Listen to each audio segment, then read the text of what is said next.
Omagyanatimirandhasya Gyananjanashalakaya Chakshurunmilitam Yena Tasmai Shri Gurave Namaha. The subject of the talk that I'm about to give is that the road to hell is paved with good intentions, which is a saying, which is a Paurushaya. Not in the sense of Veda Paurushaya, just that no one knows where it comes from. We don't know who first said it. Attributed to Samuel Boswell, but was... You haven't heard of Samuel Boswell? You've wasted 90% of your life. Not really. Anyway. He was a thinker. Anyway, the origin of this is not sure. It's not Shastra. So why are we speaking on it at all? Well, we don't take it as authoritative as Shastra, but there are, just as Vidvan Gauranga Prabhu was saying, we may bring forth statements which are acceptable. They may not be acceptable to the same level as Shastra, but they are tenable statements. Srila Prabhupada himself would sometimes quote Shakespeare, who's definitely not self-realized soul.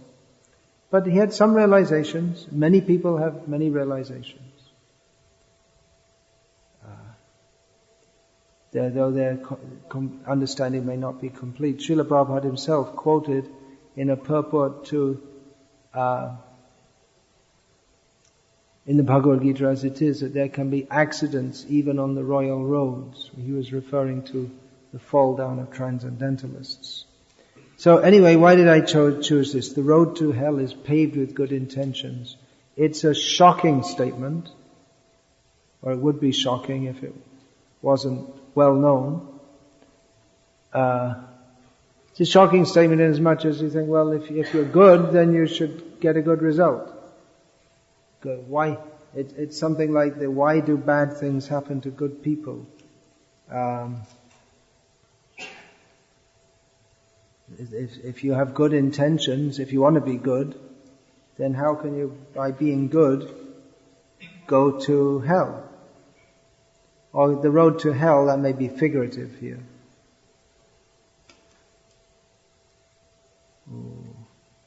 So, why did I choose to discuss this? I've been reflecting on the condition of some of my disciples and others, particularly some of my disciples, who it's my duty to guide them. Sometimes it becomes very difficult to do so. Sometimes some of them get into conditions in which they become confused and things don't seem to work out properly, even though their intentions seem to be proper. They want to be devotees, but things don't seem to work out properly. So how can we see this in a Krishna conscious perspective? We have to see everything through the eye of Shastra. But seeing through the eye of Shastra doesn't mean that we become zombies with no ability to think on our own. This was one of the accusations of the anti-cult groups which were prominent from the late 1970s to through the 1980s in the West, well, especially in America, who they claimed that various cults, including the Krishnas or the Hare Krishna movement, they gave people such a way of thinking that they couldn't think for themselves. But rather seeing through the eye of Shastra means that one sees things clearly. It doesn't mean that one's intelligence is stunted, but rather one's intelligence is fulfilled by seeing through the eye of Shastra. And each person has their own individual intelligence, so that even though all self-realized persons see through the eye of Shastra, they may also have their own, they certainly have their own individual perspective also, because every living person is individual. That doesn't mean they disagree with each other, but they see somewhat differently. How do they apply the teachings of Shastra? Reality is complex. It's not that Shastra attempts to explain every single instance that could ever happen, but or every single situation that could arise. The world is complex, and all kinds of things happen which we think are unimaginable, but all kinds of strange things happen. Keshava tua jagata vichitra. We sang that yesterday. The Keshav, your world is strange. And then Bhaktivinoda Thakur goes on to say that there are various strange philosophies which make it even stranger. And these people, they purport to lead us out of the strangeness of this world, but actually they capture us in their traps of strange ways of thinking. So we take knowledge from Shastra, and one who is expert in the knowledge of Shastra knows how to apply that in the various situations of life. And we take help in doing so, in understanding what is going on in the world. We take help from Shastra, we take help from gurus or persons who are more who can see clearly and who can see how to apply also. This is applied philosophy. Just now we've heard a lot of what we could call theoretical philosophy, but actually there is no real difference between theoretical and applied, although we may categorize them as such. But there are the principles and how to apply them practically. And this is one of Srila Prabhupada's great gifts, that he was able in all circumstances to not only see through the eye of Shastra, but be able to apply that in a practical manner. The philosophy of Krishna consciousness is not just something to discuss, but how we can apply it practically. Just like Arjuna, he was bewildered, but Krishna gave him the philosophy that by which he could apply practically, in a practical way, to solve all his problems. That was one of the main preaching points that Srila Prabhupada wanted to bring to the attention of the public. That he said, our books are not meant for simply speculative theorizing, but they're meant for practical application. So he wanted to show how Krishna consciousness can solve all the problems of the world. So we shouldn't think, oh, now we're hearing all this high philosophy from Madhva and others, and now we're getting something better than Prabhupada. As soon as we think like that, then we become fool number one. And those who are really very deeply understanding, and again, this should be emphasized again and again and again, understanding, it's got nothing to do with the makeup of your brain cells. Nothing. It's by the mercy of Guru and Krishna, one can understand. And understanding that is seen in practical action also.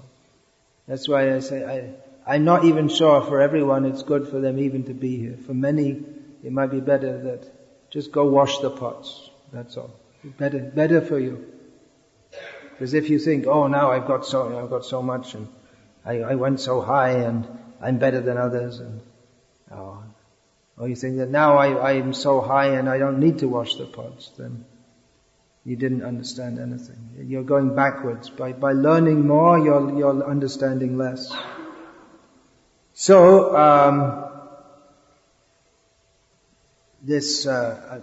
getting back to the topic of how can the path to hell be paved with good intentions? Now this is an English saying. It's quite a subtle saying, if you think about it. What are the implications of this? This is among people without Vedic knowledge. What are the implications? What is intended here is that the world is more complex than we think. Just to think that we can do good, but the world doesn't necessarily cooperate with what we think, with the way we think it should work out. Planning, intelligent foresight is required. There may be a hint there also that the good intentions are maybe not as good as we think they are. Or even if we have good intentions, we think, well, I'm good, so everything should be nice. But the world is cruel. It's a cruel world. We talk of childish innocence. Then why do children are naturally trusting? The young baby, without any philosophical thought, a newborn baby places its mouth at the breast of the mother and sucks. As what modern science would call an instinctive trust in the mother. But gradually, as the child grows older, then he learns in the school of hard knocks that the world is cruel. And we find that people who come from a village background and they come to a big city for the first time, then very quickly they're cheated of all the money they have. Because there are people who, in the city, who are looking out for newcomers from the village, and they can spot them, they can see them just by their generally bewildered look, and they take advantage of them and cheat them. And then the person learns. He becomes hardened that the world is cruel. The example is there of the Pandavas. They only wanted to do right, but they got bad results.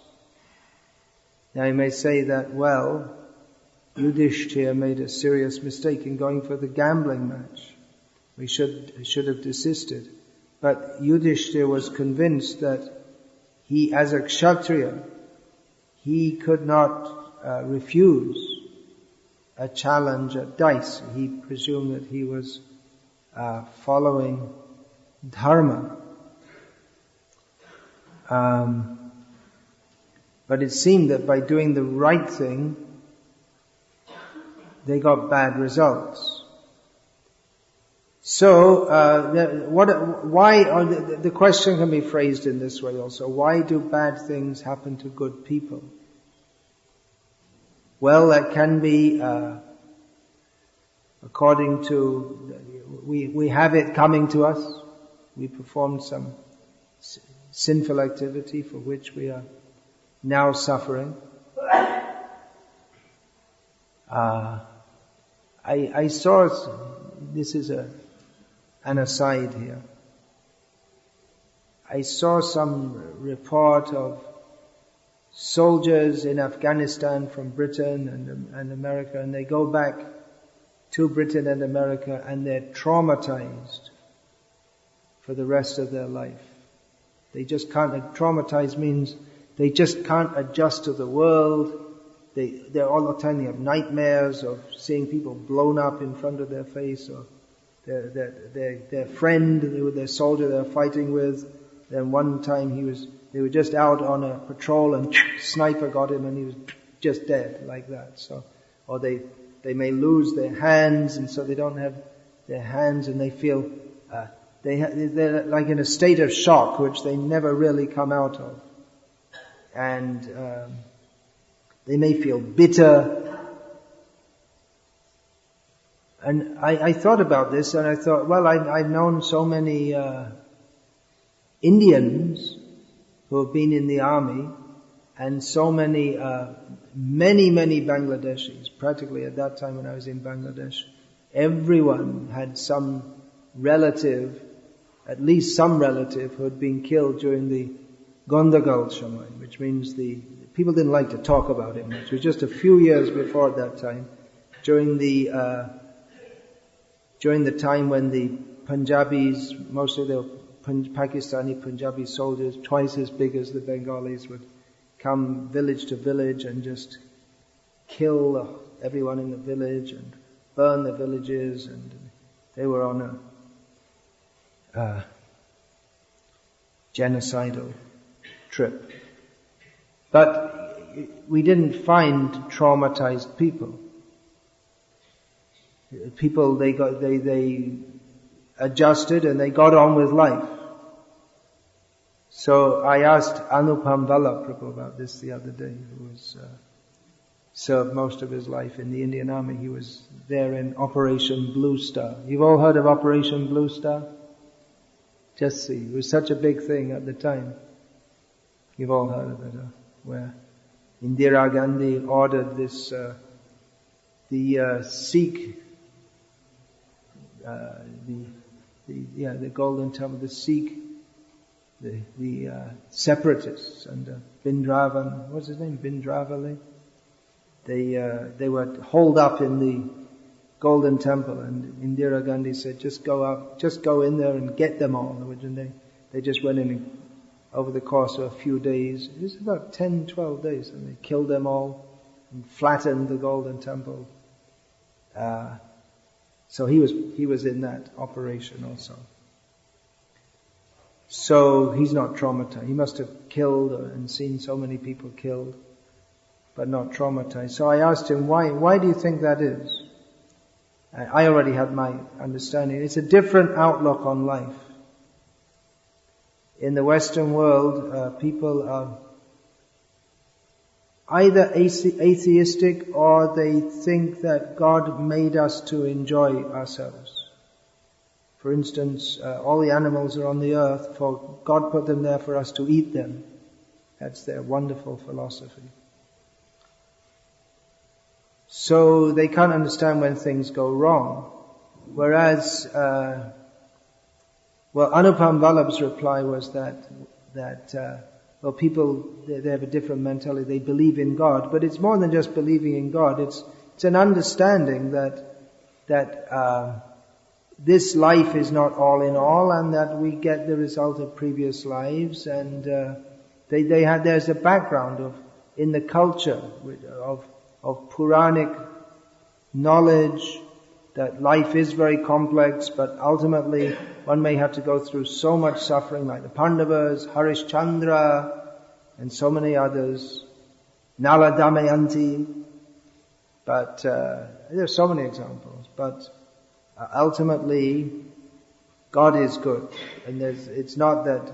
If we have the idea that this is the only life, and I have to enjoy it, and all of a sudden you find that it's horrible, then that can create such a deep shock that one cannot. One doesn't have a philosophical framework to. The philosophical framework it can't be adjusted to that, whereas in the Shastric framework, it's already understood. Dukhalayam Shashvatam. So that's a big subject in itself, about a whole different outlook on life. But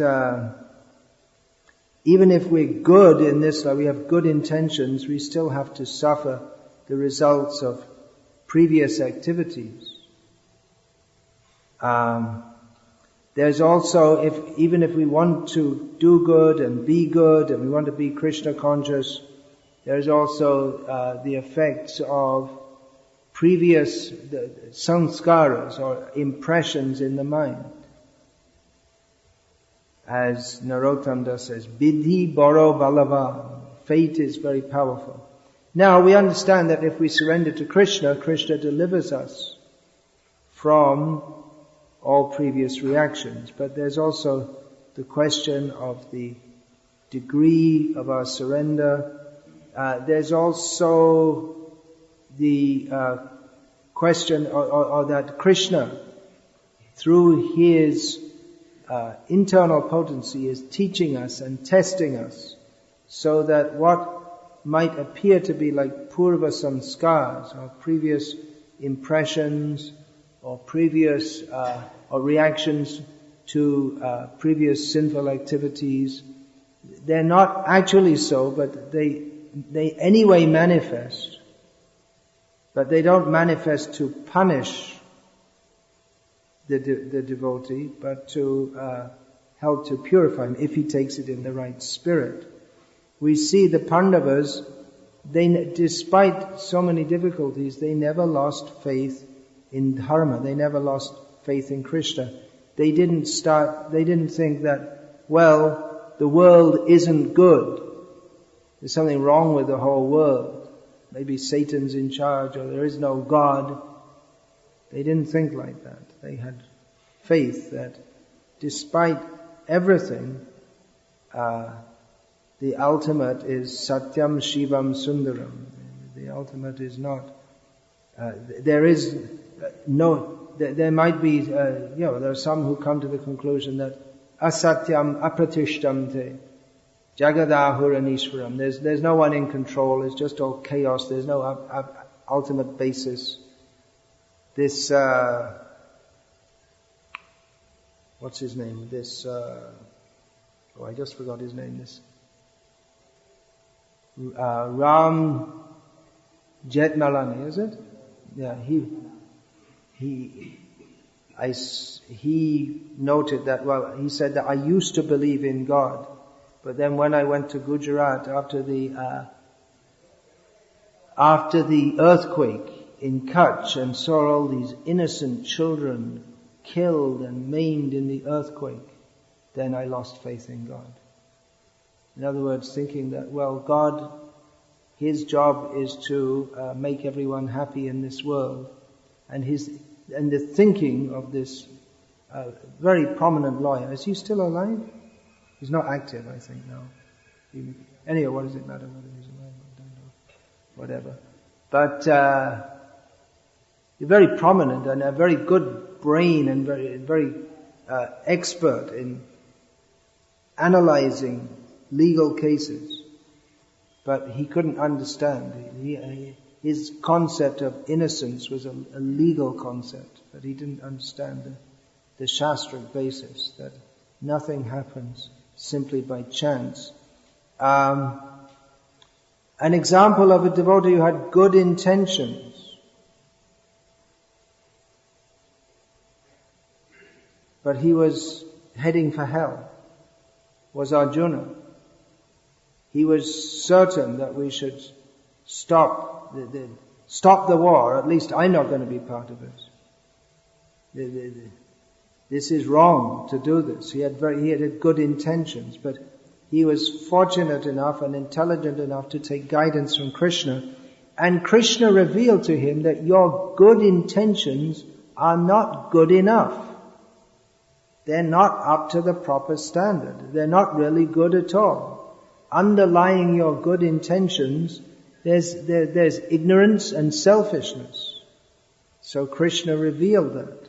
So it may be that in this saying that the road to hell is paved with good intentions, there's also the subtle implication that the person just presumes himself to be right.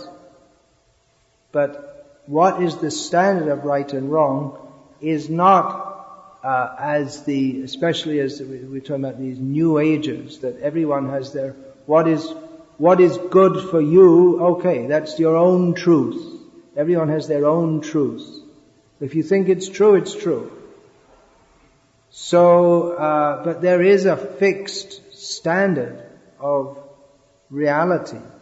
And it's not that just because I think it's good, that it's good.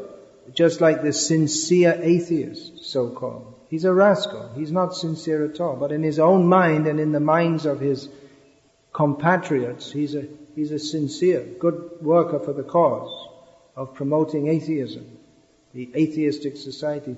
I always wondered why the atheists, if there's actually no God in control, and there's everything finishes at the time of death, why are they so anxious to propagate atheism? What's the point? What difference does it make to anything? Then there's no meaning to anything. So why are they so anxious to propagate atheism? Atheism doesn't just mean disbelief in God. It actually means active hatred of any belief in God. They say that we want to deliver people from the curse of theism. But what does it matter about the curse of theism? If we just live for a few seconds in cosmic time, what does it matter about anything? So, similarly, someone may be very convinced that you have to give the right to abortion, the right to life, the right to death, the right to take life, that women, they should be able to decide what to do with their own body, not that it's decided by some law. So they may think that this is very good. You see, we have to give people rights. We shouldn't suppress their natural, axiomatic right to kill, that's not the word, to terminate the pregnancy. So they may think that they're very good, but according to the understanding of Shastra, they're going to hell for their good intentions. Krishna himself tells the story which I've told, maybe this is the 100th time, but it's well worth telling again and again. It's so apt. Of the Brahmana who vowed never to tell a lie. He wanted to be truthful. And one day, as he was standing outside his cottage, a man came running up and said, I'm a merchant with lots of gold, and some robbers are running behind me. They want to take my money. Can you tell me where to hide? And the merchant said, yeah, just go in those woods there. So a couple of minutes later, the robbers ran up and said, did you see a person come running up here? The Brahmin said, yes. Do you know where he is? He said, he's over there. So the robbers went, they killed the merchant and took his money, and the Brahmana never told a lie. He maintained his vow of never telling a lie, but for having not told a lie, in that circumstance he went to hell. The road to hell is paved with good intentions. Because he thought that one thing to tell lies is bad anyway, and especially when I made a vow never to tell a lie throughout my whole life, how can I tell a lie? But in this instance, these two valid points of dharma were overridden by the one of protecting a person who deserved to be protected. So he should have told a lie and sent the merchants off in the wrong direction. He should have done that. For failing to do that, he went to hell. Although his intentions were good, he thought, well, I should follow dharma. But he didn't have proper knowledge. Now, one may have good intentions, but if he doesn't have proper knowledge, then he's going to get in trouble. The whole world is full of, history is full of instances of this. The child crusades, children from all over Europe decided that we're going to march to Jerusalem and free it. Little children from the clutches of the Muslims who have taken over Jerusalem, and we'll claim it back for Christendom. So they got as far as what would nowadays be called Greece, and then some benevolent person agreed to arrange for their transport by ship to the other side of the Mediterranean. And when they arrived on the other side, they were all sold off into slavery. They had good intentions, but their good intentions were not fulfilled. All the crusades in general, maybe some kind of good intentions, but the result was not good. Maybe, you see, even Hitler, no doubt, the people who are following him, they had what they considered to be good intentions. You see, we're Germans, right? And we should act for the benefit of the fatherland, and that requires to invade other countries. We have to follow the leader, and we have to, for the benefit of the fatherland, that's the first consideration. We shouldn't be selfish and just think about ourselves. We require to invade other countries. We require to kill Jews and homosexuals and cripples and stupid people, or at least sterilize them. And obviously this was the proper thing to do. The German people in general, they were convinced. Otherwise, why would they cooperate? They cooperated with this willingly. So, good intention. In their mind, they may have had good intentions. Of course, they're hellish, but in their mind, they are good intentions. So, of course, we may say, well, the intention to serve, I was talking about devotees who they're performing devotional service, and they get into trouble, and they go off. So that's, you can say that's qualitatively different from Nazis. Although often showing an extreme example, that helps us to understand less extreme instances. So, even if one's intentions are good, one has to follow a standard path and take guidance. One shouldn't think, well, because my intentions are good, therefore, that's it. I don't have to follow anyone's direction. I can do what I like. I mean, I only want to do good. But we shouldn't think that I only want to do good, therefore I can do no harm. Or that I even know what is best and what is good. One should be under guidance. If one thinks that, well, I only want to do good, therefore, okay, I'll do it. But we should know, we should follow the standard path. In Bhakti, that means that we should scrupulously follow the process of Bhakti as given by Rupa Goswami, as given to us by Srila Prabhupada. And we should act under some guidance. We see sometimes devotees, they can't understand. You see, I'm following the program. Or in some cases they may not be following the program because they think, I'm doing service, I'm doing such important service, so I don't have to follow these other things. And I don't have to chant properly, or I can just chant, my service is so important, I'm doing such good service. But you still have to follow the standard program. Otherwise, you may have good intentions, but you're going to get in trouble if you don't follow the standard program. It's a kind of arrogance to think that, well, I know what I'm doing, I don't need to be told by anyone. They may not say that or even directly think like that. But to act like that shows that within one's heart, the intention may be good, but the overall attitude is not very good. You may want to do some good service, but the overall attitude is not pleasing to Krishna, and is egoistic actually. Or one may even be following the program and doing many good things, like distributing many books and outstanding in service, and still other devotees are not very satisfied with you, or you're having so many material desires. Well, that again indicates that something is wrong.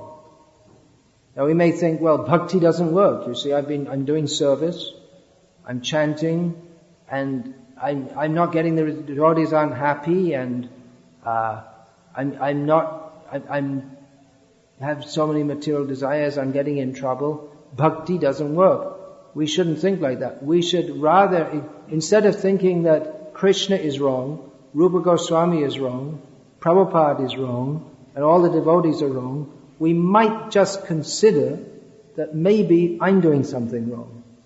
Even if externally I appear to be doing everything right. It's not, could you possibly just consider that maybe there's something wrong with you? that for all this is the idea. See, I'm good. I'm doing everything. What am I doing wrong? Why is everyone upset with me when I'm good? But this attitude in itself is not devotional. But when devotees can't hear others or take advice from them, then they fall in a very dangerous situation. And it may even be that they hear, but they can't hear. It's just like Pashanapi na pashati, Shrinvanapi na shrinvati. They can't hear because they're so convinced. Sometimes, just like there's that saying, failure is the pillar of success. We often see that success is the pillar of failure also. That someone does something a little successfully, and then they think, well, you see, now I'm there. I'm favored by Krishna. Otherwise, how could I do this? And then pride comes before a fall. That's also not directly a Shastric statement. It's an English saying, but it's that we see. Pride comes before a fall. Success is the pillar of failure. Success is a failure or supposed failure. Actually, there is no failure in Krishna consciousness. Some devotees in South India came to me and said, "Oh, why is our preaching a failure?" They don't understand what preaching is. We went and we preached and the result wasn't so good. Why is our preaching a failure? That means they didn't do any preaching ever. They're thinking, I'm going out, I'm going to preach, I'm going to show others how great, and it doesn't work. They don't come in with the showing, yes, I made so many devotees. It doesn't happen. Oh. And they weren't preaching. They were just inflating their own egos. But Krishna kindly didn't arrange for their egos to be inflated. And then they think it's a failure. But if it had been a success, from what they would consider success, we brought so many people. See, I'm a great preacher. And that's, failure is a test, success is a test. Everything's a test. So, the proper attitude, Srila Prabhupada says that advancement in Krishna consciousness depends on the attitude of the performer, while always emphasizing the basic principles that we have to follow. Srila Prabhupada said that advancement in Krishna consciousness depends on the attitude of the performer. So if one thinks that, I'm doing so great, why are people upset with me? Well, have a look. Maybe they're not all wrong. But it's very difficult for others to look at themselves. Because generally we always think I'm better than I am. So there may be various reasons why we get into trouble. Negligence or complacency. We think that, I don't need to follow all these things. I'm already on a high platform. Overconfidence, you see. I have so much ability. I can do things by myself. I don't need anyone to tell me what to do. And this mentality leads to offenses. And then offenses lead to fall down. We see historically Dvivida. Dvivida was one of the principal helpers in the army of Ramachandra, but he became offensive, and eventually in the Krishna Leela, Lord Balaram killed him. He went from being an intimate associate, or an important associate, to being an aparadhi who had to be killed. And we've seen also in the history of our ISKCON, the big leaders who are considered very great devotees, they also fell away. And then people think,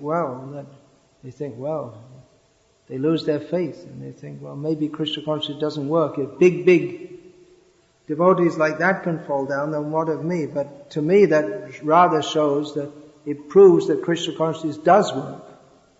That even if you are in such supposed to be a big exalted position, if one doesn't follow properly or doesn't have the proper attitude, then one can fall down.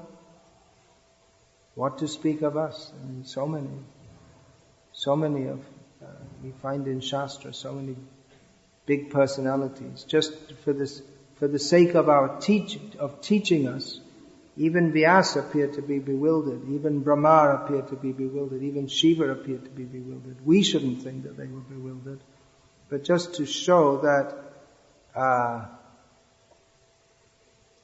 Maya that is strong. The Shastra gives these examples. Srila Prabhupada once said that my disciples are not afraid enough of Maya. So, Shurasya dhara nishita durataya durgang patat kavayo vadanti. The path of spiritual life is just sharp, like a razor's edge. It's a difficult path to traverse. In one sense, it's easy. In another sense, we have to be always alert, because Maya doesn't go to sleep. Maya doesn't give us a holiday. If we think, now I'm free from Maya, we know, if anyone ever says, now I'm free from Maya, then you know, we don't gamble, but you could take, how long is it going to be? 10 days, 2 weeks, 6 months, 1 year, but already they're fallen by thinking that.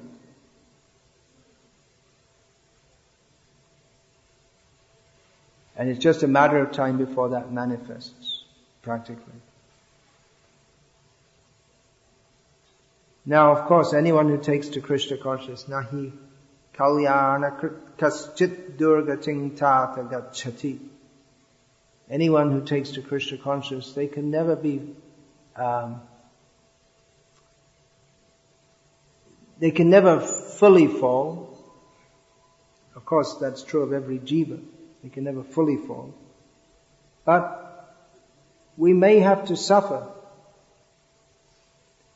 for not practicing Krishna consciousness in the proper way, or by developing a wrong attitude, or if we think that the whole world is wrong, only I am right. We may have to suffer for the offenses or the improper behavior that comes from such an attitude. So we should always remember that we're very tiny living beings, and following the example of Narottam Das, Prarthana Karaya Shada Narottama Das. Always pray for the mercy of the Supreme Lord, Guru, Hari Guru and Vaishnava. Always pray for their mercy, and don't think that by my own strength, I'm doing so well. And every jiva is subject to fall. In this regard, there's an anecdote that Srila Prabhupada was once, a devotee saw him praying with obviously a lot of ardency to the deities. So that devotee had what's the right word? Chutzpah, or brashness to ask Srila Prabhupada, what were you praying? Prabhupada said, I was praying to Krishna that I never fall down. Sometime later, Prabhupada was speaking to a group of his disciples, and he said to them that any of you can fall down, but I cannot fall down. So a devotee, he asked Prabhupada, but Prabhupada said, previously you said that you were always praying to Krishna that you'll never fall down, and now you're saying you can't fall down. And Prabhupada said, yes, I cannot fall down because I'm always praying to Krishna that I don't fall down. So, that is required. Good intentions and good attitude, good actions, intelligence, all these are required. Otherwise, it's something like the Prakrita Sahajas who think that, well, I just love Krishna, so I don't need to do anything else. But then why have the Acharyas given us so many directions of what we should do? They didn't just say, well, you just feel that you're doing whatever you feel is right, then Krishna appreciates that. No, there's something wrong in the attitude there. But and in many cases we see it's very difficult to correct people who think that they are right, and that if anyone thinks that there's anything wrong with me, there must be something wrong with them. Such a person cannot actually advance, and there's not that much you can do to help them. So that's what I wanted to say about that. Any comments? Questions? You know any of these types? Achikitsya. Jiva Goswami gave that term. Achikitsya. About certain kind of persons. You can't treat them. They're not, it's like a patient it's not possible to give them any treatment. There's no use in trying to give them any treatment.